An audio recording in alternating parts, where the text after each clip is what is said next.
अभी कुछ इंक्वायरी की है कि इंक्वायरी अच्छा, ये इतने सारी इंक्वायरी आई आपके पास?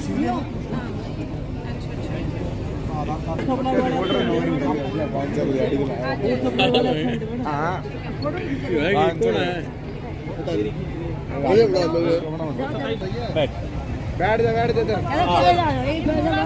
मिलकर भी आई है। अब मैं जो विकसित भारत संकल्प यात्रा है उसके दौरान जिन जिन लाभार्थियों को लाभ मिला है उस योजनाओं के अंतर्गत मोदी जी का इसके लिए बहुत बहुत। मेरा नाम कालू राम है, श्री गुलाबचंद। मैं मोहल्ला संघी के पास का रहने वाला हूँ। मेरा मकान टूटा हुआ था और अब मुझे सरकार की तरफ से जो पैसे मिले उनसे मकान बन गया। मैं सरकार का बहुत बहुत धन्यवाद करता हूँ मोदी जी। सभी को नमस्कार। मेरा नाम महावीर सिंह है। मेरे पिताजी का नाम श्री निर्भय सिंह है और मेरा मकान थोड़ा टूटा हुआ था, पुराना था, नीचा था। उसको सरकार की सहायता से हमने ठीक कराया, उसको आराम से रह रहे हैं और ये सरकार का धन्यवाद और सबका धन्यवाद। नमस्कार जी, सभी को, सभी भाइयों को नमस्कार। ये जो मोदी जी ने स्कीम चलाई है रेहड़ी वालों के लिए, लोन के पैसे पहले हमें 10,000 रुपये दिए गए थे, फिर उसके बाद 20,000। ऐसे ही हम टाइम से लोन चुकाएंगे तो हमें आगे रकम बढ़ती हुई मिलेगी। हम बहुत बहुत धन्यवाद हैं सरकार का, खट्टर जी का और प्रधानमंत्री जी का। धन्यवाद।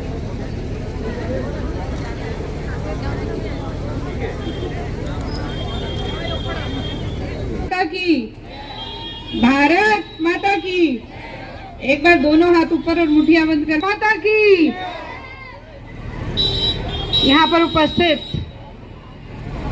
रेवाड़ी शहर की चेयरपर्सन पूनम यादव जी, यहाँ पर उपस्थित वाइस चेयरमैन श्याम सुंदर चुग जी, भारतीय जनता पार्टी के जिला उपाध्यक्ष अजय कांटीवाल जी, महेश स्वामी जी, यहाँ की पार्षद मंजू भालिया जी, सोमदत्त प्रधान जी, रिंकू मेहंदीरता जी, मोनू पिपलानी जी, राजू अदलखा जी जो कि उप प्रधान है काठ मंडी के, ललित सजेवा जी, भगवान दास खिच्ची, संजय बड़गुजर जी और मुकेश जी।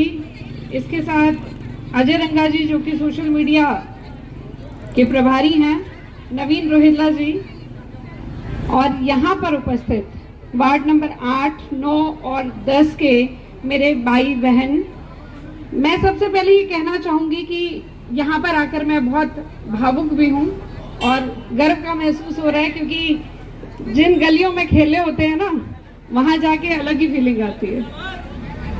मेरा मायका भी रेवाड़ी है और मेरा ससुराल भी रेवाड़ी है, और रेवाड़ी में भी जब यहाँ पर आ गई तो पता चल गया कि मायके के पास आ गई। यहाँ पे मेरी माताएं बहनें जिनका चेहरा खिल गया मेरे को देखकर, तो मुझे समझ आ गया कि मैं अपनी गली में आ गई हूँ। तो उसके लिए आप सभी का बहुत बहुत धन्यवाद। और ये भी कहना चाहूंगी कि जो गर्व मैं महसूस कर रही हूँ आपके बीच में आकर, वही गर्व मैं महसूस करती हूँ जब मैं बात करती हूँ मोदी जी की। आपने देखा होगा मेरे पीछे एक गाड़ी दिखाई दे रही है, वो कौन सी गाड़ी है? ये मोदी जी की गारंटी की गाड़ी है।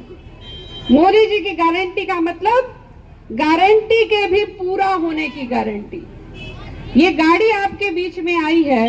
हम पहले क्या कहते थे कि अगर कुछ काम करवाने हैं तो चक्कर काट लो, पार्षद के पास चले जाओ, नेता के पास चले जाओ, मंत्री के पास चले जाओ, विधायक के पास चले जाओ। मेरी सरकार ने आपका ऐसा इंतजाम कर दिया कि आपको कुछ भी कहीं पे जाने की जरूरत नहीं है, मोबाइल उठाओ और अपने काम करवा लो। और फिर भी अगर कहीं पे मुश्किल आ गई तो सरकार आज आपके देखो दरवाजे पे खड़ी है। ये लाइन लगा कर बैठे हैं, मेरे भाई हैं, अधिकारी हैं, लेकिन आपके लिए यहाँ पर आए हैं। और यहाँ लाइन लगा कर बैठे हैं कि आपकी कोई कमी रह गई है, कहीं पर कोई राशन कार्ड कट गया है, कोई आयुष्मान योजना में अभी तक आपका कार्ड नहीं बना है, तो आओ यहाँ पर आकर बनवा लो। और सबसे बड़ी बात कि आपको अगर योजनाओं का लाभ लेना है, उसके लिए तो यहाँ पर बैठे ही हैं, साथ में आपको जागरूकता देने के लिए भी बैठे हैं कि ऐसी कौन कौन सी योजनाएं हैं जो सरकार चला रही है जिसका फायदा आपको मिल सकता है। वो फायदा देने के लिए भी यहाँ पर बैठे हैं। आपने देखा होगा अभी बहुत सारे लोग आकर बता कर गए कि हमें यहाँ पर फायदा मिला, वहाँ पर फायदा मिला। वो बताने के पीछे उद्देश्य क्या था? ये योजनाएं हैं, ये आपकी सरकार है, आपका पैसा है, आपको ही मिल रहा है, लेकिन जिसको नहीं मिल रहा, जिसको फायदा नहीं मिल रहा, वो पहुंचाने के लिए हम यहाँ पर आए हैं। यहाँ पर सभी इसलिए बैठे हैं कि अगर आपको कोई योजना के बारे में नहीं पता तो वो आकर पूछ लो, कहीं पे रजिस्टर कराना है तो रजिस्टर करा लो। कहते थे ना कि पहले सरकार आपके द्वार, वो कहते थे, हमने करके दिखाया है। आज यहाँ पर मेरी पार्टी के जो पहली लाइन में सभी दिखाई दे रहे हैं, वो किस लिए यहाँ पर पहुंचे हैं? वो देख रहे हैं कि जब अधिकारी आए हैं और जनता है, उनके बीच में अगर कहीं पर कोई कमी आ रही है तो उसके लिए हम बैठे हैं। मेरी बहुत सारी बहनें यहाँ पर कह रही थी कि मेरा कार्ड नहीं बना। मैंने पकड़ा मुकेश भाई को कि इनका देखो क्या प्रॉब्लम है। एक ने कहा मेरी पेंशन कट गई, तो मैं कहा इनके अभी बनाओ पेंशन। बोले नहीं अभी नहीं बनाएंगे, टाइम लगा देंगे। तो मैंने उनको वायदा किया कि जब तक आपके यहाँ पर काम नहीं हो जाते तब तक यहाँ पर मैं बैठी हूँ, तब तक नहीं उठेंगे। हाँ, अगर आगे से कुछ अप्रूव होकर आना है, उसमें समय लग जाए तो बात अलग है, लेकिन आपके जितने भी काम है वो यहाँ पर किए जाएंगे। मैं आपको बताना चाहती हूँ कि प्रधानमंत्री मोदी जी ने ये जो गाड़ी भेजी है, ये आपकी जन समस्या को सुलझाने के लिए भेजी है। लेकिन एक बड़े गर्व का मोमेंट भी है मेरे लिए कि जब मैं प्रधानमंत्री मोदी की बात करती हूँ तो मुझे पता है ऐसा नेता हमने पहले कभी नहीं देखा। हमें मालूम है नरेंद्र मोदी जी जो कर सकते हैं वो और किसी के बस का नहीं था। ये आपको मालूम है, कोई बड़ा काम करना हो उसमें कहीं पीछे नहीं हटते। पाकिस्तान को जवाब देना हो, एयर स्ट्राइक करनी हो, सर भारत को 2047 तक आत्मनिर्भर और विकसित राष्ट्र बनाने के सपने को साकार करेंगे। गुलामी की मानसिकता को जड़ से उखाड़ फेंकेंगे। देश की समृद्ध विरासत पर गर्व करेंगे। भारत की एकता को सुदृढ़ करेंगे और देश की रक्षा करने वालों का सम्मान करेंगे। नागरिक होने का कर्तव्य निभाएंगे। जय हिंद, भारत माता की। इसके अलावा मेरी बेटी मेरे अपने अनुमान का जो उनको बॉन्ड राशि है वो भी दी गई है। तो यहाँ पे जितने भी लोग हैं वो अपनी समस्याओं को लेकर आए हैं। जो इमीडिएटली हो सकती थी हमने उसका तुरंत समाधान किया है, लेकिन कुछ एक चीज़ें ऐसी हैं जिन पे लोगों ने भी क्वेश्चन मार्क लगाया, उसको भी हम देख रहे हैं कि उसका किस प्रकार से।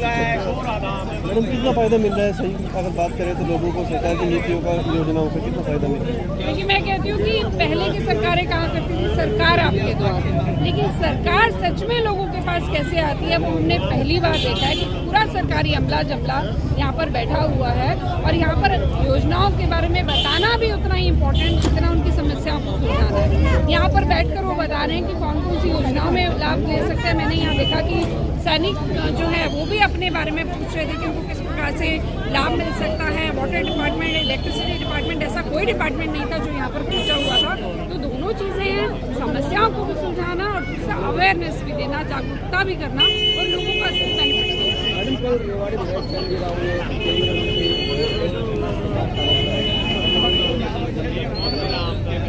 मुझे लगता है अगर कैप्टन जी की बात करें, अनपढ़ तो है नहीं, आरटीआई लगा लें, कोई सबूत है तो दिखा दें। और मैं ये भी कहना चाहूँगी कि यही कैप्टन अजय यादव हैं, जब ये कहा करते थे भूपेंद्र सिंह हुड्डा के पास पैसे थे इसलिए वो मुख्यमंत्री बन गए और मैं मुख्यमंत्री नहीं बन पाया, तो सबूत दिखाने का इतना शौक था तो उस समय भी सबूत दिखा देते। और मैं तो अभी फिर से चैलेंज करती हूँ इनको कि वो सबूत दिखाएं कि ऐसे कौन से भ्रष्टाचार हो रहे हैं। अपने समय को ये भूल गए कि किस प्रकार से जो नगर परिषद है रोज वहाँ पर नित नए घोटाले दिखाई देते थे।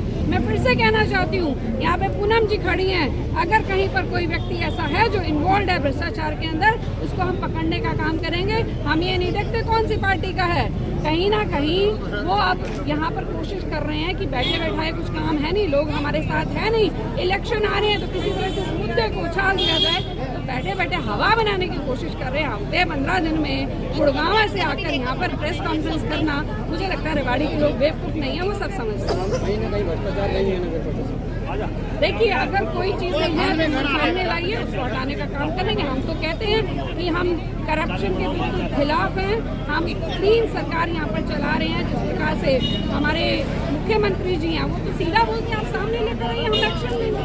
लेकिन हवा में इस तरह के आरोप लगाना, RTI लगाए, सामने लेकर आए सबूत। मैं तो कैप्टन अजय यादव से कहती हूँ, और मैं तो ये भी कहना चाहती हूँ कि कहीं ना कहीं लोकसभा के इलेक्शन के लिए पिछली बार उन्होंने लड़ा था, इस बार भी तैयारी कर रहे हैं।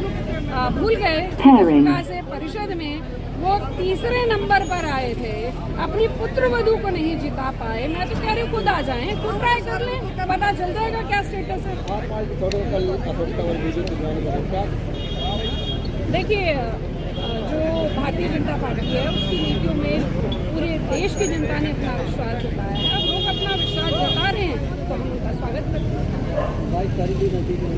22 जनवरी कार्यक्रम, देखिए 22 जनवरी के लिए मैं पूरे भारत की जनता को, हरियाणा की जनता को, रेवाड़ी की जनता को ये संदेश देना चाहती हूँ कि ये सैकड़ों सालों के बाद ये समय आ रहा है जब रामलला टेंट से उठकर अपने मंदिर में जा रहे हैं। और आप देख पा रहे होंगे कि किस प्रकार से लोगों में जोश है, किस प्रकार से रेवाड़ी सजी हुई है, लोगों ने अपने घर सजाए हुए हैं। उनसे ये अनुरोध करना चाहूँगी कि दिवाली मनानी है, दीपक जलाने हैं, रंगोली सजानी है।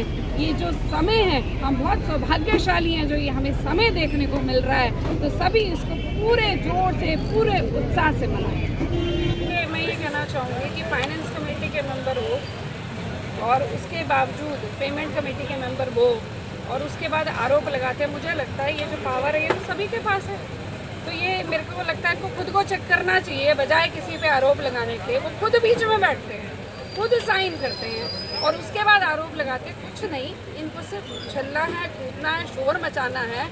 आज तक हमने देखा है कि भ्रष्टाचार करके, पैसे करके काम हुआ करते थे, लेकिन अब भ्रष्टाचार नहीं हो रहा तो काम को रोकना, उसमें टांग अड़ाना, ये काम किया जा रहा है। ये कुछ पाले हुए लोग हैं जो इस तरह का काम कर रहे हैं।